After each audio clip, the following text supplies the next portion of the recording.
Pahalgam false flag operation के बाद भारत के अंदर से भी मोदी सरकार के खिलाफ आवाजें बुलंद हो रही हैं। मोदी की मुस्लिम दुश्मनी मुहिम के खिलाफ अपने लोग भी अब चिल्ला उठे हैं। भारतीय रियासत कर्नाटक के वजीर आला ने पहलगाम वाक़े को सिक्योरिटी की नाकामी करार दिया।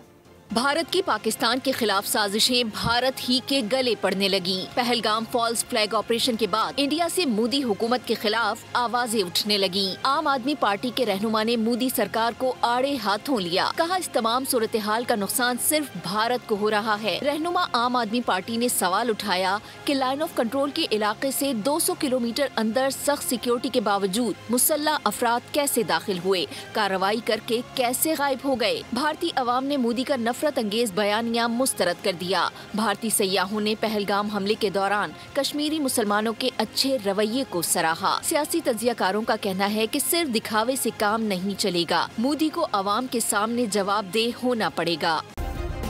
सब्सक्राइब करें और बेल दबाएं ताकि कोई खबर रह न जाए।